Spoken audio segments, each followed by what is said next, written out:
Las estatinas son medicamentos que han tenido beneficios cardiovasculares importantes. Creo que son posiblemente uno de los medicamentos más importantes en la prevención de las enfermedades cardiovasculares y en el manejo de los pacientes que ya tuvieron síndrome coronario agudo. Sin embargo, tienen un problema muy grave y es que sufren de algo que se llama el efecto nocebo, el efecto nocebo. Y es que, desafortunadamente, toda la comunicación mediática en diferentes artículos o en el voz a voz han hecho que las estatinas sean vilipendiadas y que muchas veces se hable mal de ellas, inclusive dentro de la misma práctica médica. Este ejemplo del efecto nocebo o el efecto nocebo lo he vivido personalmente.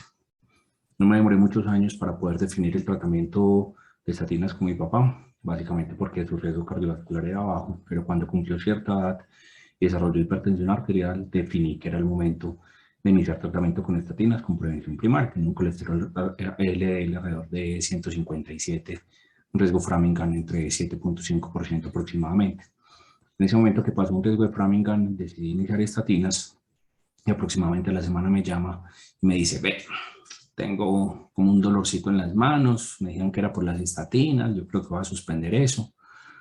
Entonces, casa de herrero, cuchara de palo, yo básicamente lo que hice fue enviarle un artículo de New York Times donde hace una explicación muy importante como comunicación para el público general sobre la toxicidad mediada por estatinas y que la suspensión de estos medicamentos es un incremento en el riesgo cardiovascular.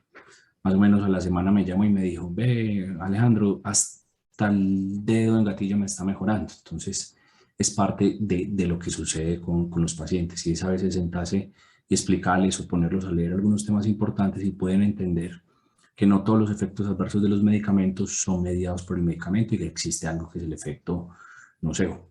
Eso es importante cuando le explicamos a los pacientes que hay tanto efecto placebo como efecto nocebo. Entonces, en el día de hoy vamos a hablar de intolerancia y toxicidad muscular por las estatinas. Nuevamente les agradezco por prestarme atención, por estar vinculados a este canal y por darles like. Y les recuerdo que me pueden escribir al correo mío alejandro.roman@uda.edu.com. Por favor, si te ha gustado este video y si te han gustado mis videos previos, suscríbete al canal y darle like y compártelos con tus compañeros y con tus colegas. Entonces quiero comenzar con un caso clínico. Esta es una mujer de 45 años de edad. Ingresa a consulta por un dolor lumbar intenso, no tenía otros síntomas, un antecedente de dislipidemia, un LDL inicial de 150, estaba siendo tratada con lovastatina. En el examen físico tiene un dolor lumbar, la palpación de grupos musculares y un déficit sensitivo, tiene un perfil lipídico, un LDL 70, unos triglicéridos de 120 y nos interconsultan interrogando una miopatía inducida por estatinas. Pero antes de desarrollar este caso clínico, me gustaría recordarles este artículo. Este artículo es del año 2016, es del grupo de epidemiólogos de Oxford, que es un estudio muy difícil de leer, es pesado, tiene mucho texto, es bastante largo, pero este es del grupo de epidemiología de Oxford que se han encargado de hacer todos los clinical trial, los metaanálisis del CTT sobre evidencia de las estatinas. Estos personajes no reciben apoyo directamente de la industria, aunque el Centro de Oxford de la Evidencia sí recibe pues, para sus publicaciones y sus investigaciones apoyo financiero para hacer investigación. En este artículo plantean toda la evidencia de por qué las estatinas son eficaces y son seguras en el tratamiento de los pacientes con distintas enfermedades. Se lo recomiendo y básicamente porque destroza muchos de los argumentos que hay veces tenemos en contra de las estatinas. Por ejemplo, que es algo que solo le interesa a la industria. Realmente estos medicamentos son genéricos para la mayoría de América Latina, son medicamentos que están disponibles en todas sus presentaciones y que realmente el costo es relativamente barato y ya tenemos disponibilidad de genéricos, no tenemos que estar utilizando marcas. Entonces hay muchas cosas que destruyen este artículo, se lo recomiendo, les voy a poner el link en la descripción de este video. Y este es el doctor Akira Endo. El doctor Akira Endo fue la persona que descubrió las estatinas.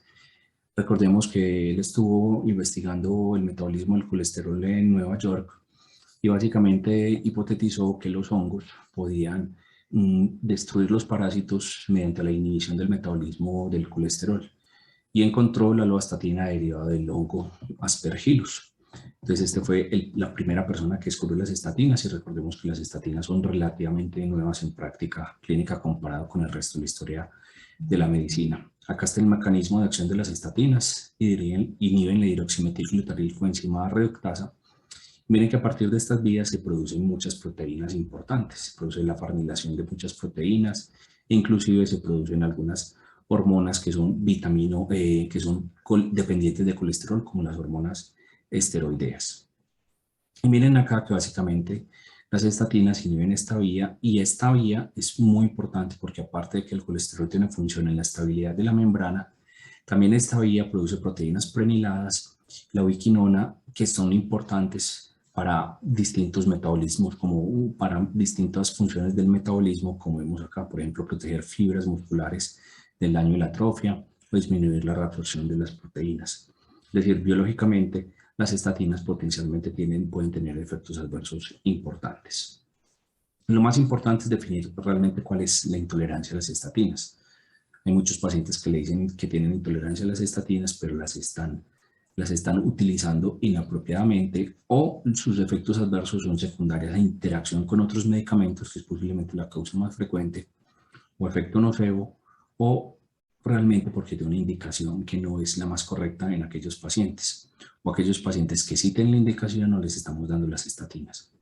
Entonces, primero, la intolerancia a las estatinas se define como estos síntomas que se han confirmado, documentado y verificado, que llevan a una menor adherencia, abandono, disminución de la dosis o alteración en la calidad de vida o en la funcionalidad, y que implican un inadecuado control del LDL. Y muchos pacientes o muchos autores consideran que el diagnóstico es cuando el paciente ha tenido exposición a más de 2 estatinas. Ese es en la mayoría de los casos. Ojalá 3 estatinas, inclusive los estudios clínicos, donde incluyen pacientes con intolerancia real a las estatinas, incluyen criterios de exclusión es intolerancia a por lo menos 3 estatinas diferentes. Y este es el espectro adverso de los eventos adversos musculares de las estatinas. Acá tenemos las mialgias, que son molestias musculares que son inexplicadas con una CK normal. Esto puede ser dolor muscular, rigidez muscular, sensibilidad muscular, calambres musculares durante el ejercicio. Mialgias en los estudios clínicos es un evento adverso que se encontró, pero en muy poca frecuencia. En los estudios en vida real es donde más se encuentra, y recordemos que los estudios en vida real o en las bases de datos de reportes de eventos adversos se encuentra con mayor frecuencia todos los eventos adversos por un sesgo que tenemos con el reporte de los eventos adversos. Entonces tenemos acá mialgia, que es básicamente dolor con CK normal. Miopatía es debilidad muscular y puede que no tenga elevación en la CPK, pero es básicamente debilidad muscular. En la miositis ya hay inflamación muscular, y en la mionecrosis se explica por elevación de las enzimas musculares y se clasifican leve, moderada y grave. Esta leve es un incremento de la CK más de 3 veces, la moderada incremento de la CK más de 10 veces, grave incremento de la CK 5 veces comparado con el basal, y la rhabdomiolisis clínica es cuando ya hay un incremento de la creatinina con mionecrosis con mioglobinuria. Esta es una de las definiciones. Y acá, en este último consenso, tenemos la miotoxicidad o el fenotipo o la clasificación de fenotipos de la miopatía inducida por estatinas. Acá tenemos, por ejemplo, un incremento asintomático en la CK. El paciente no tiene elevación muscular, la CK elevada es menos de 4 veces y la frecuencia puede ir entre el 1 al 25%, pero recordemos que solo el hecho de hacer ejercicio te puede elevar la CK. Acá tenemos un fenotipo 1 que es mialgia tolerable, que son síntomas musculares sin elevación de la CPK entre el 0.3 al 36%. Mialgia intolerable son síntomas musculares con una CK menos de 4 veces con resolución completa cuando se suspenden. Este es un evento raro. Miren, yo a veces digo que la miopatía inducida por estatinas no existe porque realmente la miopatía como tal es rara. Miren que la miopatía con elevación de la CK entre 4 a 10 veces en personas sedentarias es entre el 5 a 10%, con el ejercicio es hasta el 25%. En atletas con hipercolesterolemia familiar puede ser hasta el 75%, hay síntomas musculares y hay una resolución completa cuando se suspenden las estatinas. La miopatía grave con CK entre 10 y más de 50, la rhabdomiolisis es la elevación más de 50 veces o más de 10 veces, pero con compromiso renal, y este es un evento raro, 1 en 100.000 a 1 en 10.000 pacientes año. Y hay otro fenómeno mucho más raro, es infrecuente. Nosotros solo hemos tenido un caso que es la miopatía autoinmune necrotizante inducida por estatinas, y acá se desarrollan anticuerpos contra la hidroximetilglutarilcoenzima reductasa. Sin embargo, hay pacientes que no han tenido una exposición a estatinas y pueden tener estos anticuerpos positivos. Se presenta 1 en 100.000 casos. Este índice es muy importante, es el índice clínico de mialgia causada por estatinas. Esto se va a hacer siempre en pacientes que nos consulten por una presunta intolerancia a las estatinas. Primero que todo, da más puntaje en este paciente que nos da entre 9 a 11, y debemos tener en cuenta que el dolor es simétrico y es bilateral, usualmente en las caderas y en los muslos. Eso me da más puntaje, comparado con dolores intermitentes, inespecíficos, asimétricos, que cualquiera de nosotros puede tener. El patrón temporal es si los síntomas inician en la primera semana, en las primeras 4 semanas de exposición, es decir, en el primer mes.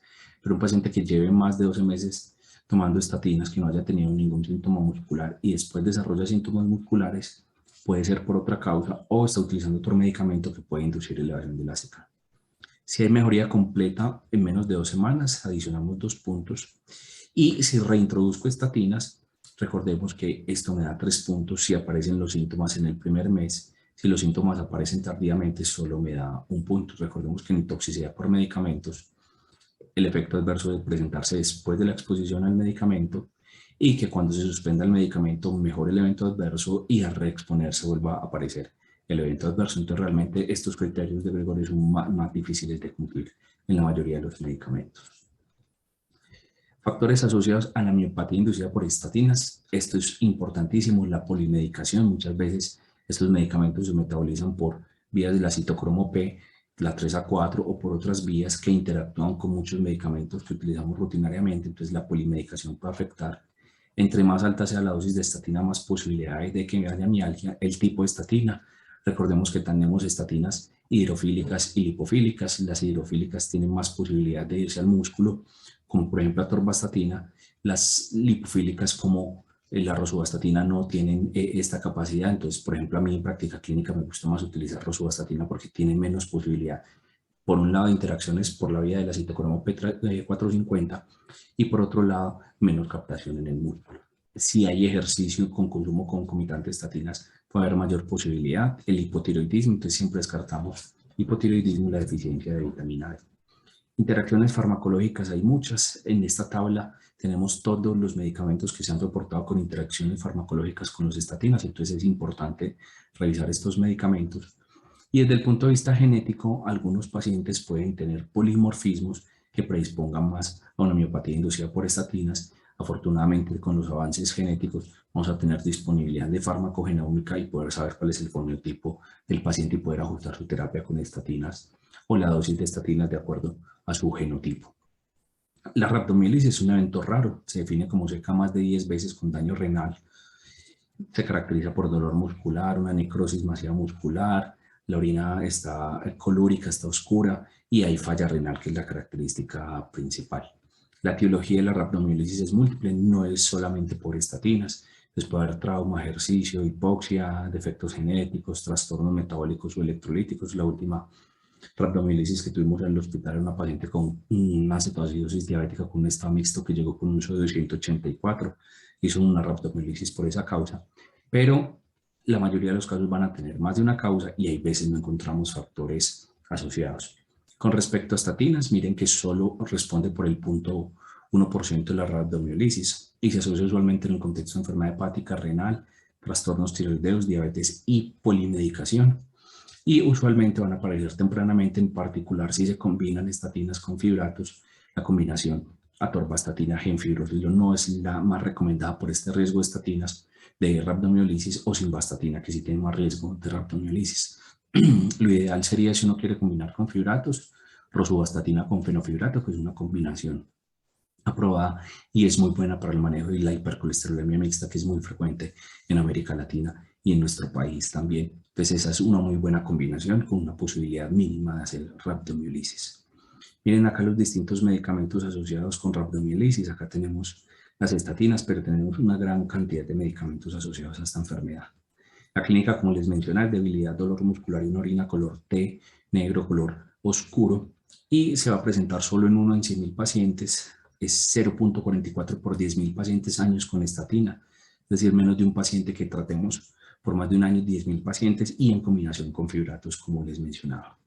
Y el otro evento adverso raro es la miopatía autoinmune por estatinas, que era el que les mencionaba ahora, por anticuerpos contra la hidroximetilglutarilcoenzima reductasa, es 1 en 100.000, muchas veces se asocia con rhabdomiolisis y el paciente puede tener exposición o no a las estatinas previamente. Con respecto a los mecanismos de toxicidad muscular, desde el punto de vista fisiológico, es muy interesante. Acá tenemos la cadena transportadora de electrones, el complejo 1, 2, 3 y 4 y la membrana mitocondrial. Y las estatinas pueden inhibir el complejo 1 y el 3 y hacer acumulación de especies reactivas de oxígeno que finalmente van a producir apoptosis de la fibra muscular. También dependiendo del tipo de músculo, la fibra es tipo 2, es un músculo esquelético glicolítico. En cambio, la fibra es tipo 1 es un músculo esquelético que es oxidativo y tiene más capacidad de responder ante un incremento en las especies reactivas de oxígeno y puede sobrevivir más en este contexto. Pero esta fibra va a generar más apoptosis ante la exposición de estatinas. Y otra de las teorías que se plantean es con respecto a la inhibición que hacen las estatinas en la vía de AKT-mTOR. Si yo inhibo estas vías, voy a hacer una inhibición en la síntesis de proteínas, voy a generar apoptosis y degradación de proteínas. Recordemos que la vía de AKT-mTOR es una de las vías target en algunas terapias oncológicas, como por ejemplo everolimus, que pueden tener un mecanismo de acción parecido en este caso. Y recordemos que las estatinas se le han planteado muchos efectos pleiotrópicos, incluyendo la prevención de cáncer. Si yo tengo una CK elevada a pesar de suspensión, eso no es miopatía inducida por estatinas. A veces nos mandan a nosotros pacientes 12 meses, 24 meses con una elevación en la CK y han dicho que es intolerancia a las estatinas o a los fibratos y el paciente no tiene una intolerancia a las estatinas. Hay que buscar otra causa. Nos hemos encontrado distintas miopatías en estos pacientes. Siempre considerar enfermedades subyacentes. Lo ideal desde el punto de vista clínico sería hacer una recomendación, sería una CK basada en la mayoría de los pacientes que van a iniciar estatinas. Yo personalmente de rutina no lo hago y tampoco evalúo función hepática antes de iniciar estatinas. ¿Cuál es el problema con la toxicidad muscular por estatinas o el efecto nocebo asociado por estatinas? Es que la mayoría de los pacientes pueden continuar la terapia, es decir, en los estudios en que se hacen, tenemos distintos estudios. N1, el paciente tolera la terapia, en pacientes con inhibidores de PCSK9, que se les pone un medicamento que tiene supuesta intolerancia a las estatinas y lo reclutan y comparan inhibidor de PCSK9 más atorvastatina, hasta el 50% toleran una reintroducción de estatinas. Pero el problema grave es que si el paciente tiene una indicación clara de estatinas y no se la está tomando, estos pacientes tienen un intervalo de confianza mucho mayor de muerte cardiovascular o eventos cardiovasculares, es decir, es una cosa que genera daño en el paciente. Entonces tenemos que ser muy cautelosos de no hacer una suspensión y una evaluación juiciosa porque estos pacientes van a tener peores desenlaces cardiovasculares. Siempre hablamos medicamentos concomitantes. Esencial descartar hipotiroidismo y osteomalacia. Recordemos que una deficiencia de vitamina D genera síntomas musculares, genera osteomialgias, entonces es frecuente buscar esto. Y sobre todo en época de la pandemia que tuvimos tantas restricciones de exposición solar y una restricción tan importante, sobre todo en Colombia y en algunos países de América Latina como Argentina, donde las restricciones fueron severas, muchos pacientes tenían deficiencia de vitamina D con dolores musculares generalizados. Una causa más rara es el hiperparatiroidismo. Recordemos que el hiperparatiroidismo primario puede generar osteomialgias. Adicionalmente, suspendemos el paciente, lo evaluamos, pedimos EK e intentamos retratar el paciente para determinar si es un evento adverso asociado a estatinas. Miren acá, por ejemplo, lo que recomendamos es suspender estatinas. Se puede cambiar a estatinas. Yo de rutina cambio es más a rosuvastatina o otras como pitavastatina, o utilizar inclusive alternos, un día sí, un día no, o dosis 2 o 3 veces por semana. Eso es una de las recomendaciones. Para terminar, este es un algoritmo de esta revista que se llama Circulation Research. Es un artículo publicado en el 2019 que se llama Toxicidad por estatinas. Se lo recomiendo para ustedes en la práctica clínica o para los que me estén oyendo que estén estudiando medicina o estén en la residencia. Este artículo yo creo que es el más completo con respecto a toxicidad por estatinas. También habla de algo que no vamos a hablar, que es toxicidad hepática, que realmente es infrecuente. Y acá nos plantean este algoritmo. El paciente tiene síntomas musculares asociados a estatinas, medir la CK. Si la CK es menos de 5 veces, suspender estatina por 2 a 4 semanas. Miren, si los síntomas continúan, debemos investigar otras causas y reiniciar estatinas. Si el paciente persiste con CK elevada, tiene otra cosa. Pilas pues con esto, que esto es esencial porque hay pacientes que se quedan con otras enfermedades echándole la culpa a las estatinas. Si la CK está más de 5 veces o incrementa la CK con debilidad muscular, yo suspendo las estatinas por aproximadamente 2 meses. Si los síntomas mejoran, reinicio estatinas en una dosis más bajita o una estatina diferente. Si los síntomas no repiten, continúo la estatina y hago ya el objetivo de LL que tenga este paciente. Si mis síntomas volvieron a repetir con una CK o la CK se elevó a menos de 5 veces, suspendo nuevamente estatinas hasta que los síntomas resuelvan y la CK está normal y hago un cambio a una dosis de estatinas mucho más bajitas o una dosis intermitente. Por ejemplo, mi colega el profe Carlos Willis es uno de los que utiliza mucho este algoritmo, que es poner estatinas 2 o 3 veces a la semana. Y ya si los síntomas repiten, es decir, yo he ensayado 3 estatinas, por lo menos he cambiado, puedo utilizar otra terapia. Recordemos que ya tenemos disponibles ezetimibe, que es regularcito para bajar el colesterol LDL. En otros países ya tienen disponibilidad de ácido bempedoico y tenemos los inhibidores de PCSK9. Para terminar, la toxicidad muscular por estatinas es un evento raro. Muchas veces está mediado por el evento nocebo. Evaluar medicamentos concomitantes siempre, suspender, retirar y volver a reiniciar y considerar finalmente, si el paciente claramente no tolera ninguna terapia, considerar otras terapias alternas. Les agradezco mucho por oírme. Recuerden suscribirse al canal y darle like a este video. Y para terminar, tenemos este artículo que estamos escribiendo, se llama Ruta, Atención y Manejo del Paciente con Dislipidemia en Síndrome Coronario Agudo. Es una reunión de expertos en lípidos en Colombia. Por acá estoy yo, a otros colegas, por ejemplo, el profe Hernando Vargas y otros grupos de otros compañeros de cardiología, y básicamente establecimos una brecha que es que no hay claridad en el diagnóstico, en el manejo de la intolerancia a las estatinas y se les suspende indebidamente en la mayoría de los pacientes. Recomendamos modificar el tratamiento con estatinas, disminuir o suspender en pacientes que tengan síntomas musculares bilaterales significativos asociados con estatinas u otros hallazgos, determinar la probabilidad de que estos síntomas musculares por el paciente sean medidas por estatina utilizando una escala que ya se las mostré al final con un puntaje entre 9 y 11, entrenar a los médicos en el diagnóstico, seguimiento y manejo de los síntomas musculares asociados con estatinas, hacer educación médica continua a través de congresos, simposios y sociedades científicas. Acá está mi canal de YouTube haciendo este trabajo. Se recomienda educar extensivamente a los pacientes en cuanto a los beneficios y la necesidad del uso de estatinas, que fue lo que hice con mi papá, que es como mi experiencia personal. Les agradezco mucho por su atención. Un feliz día.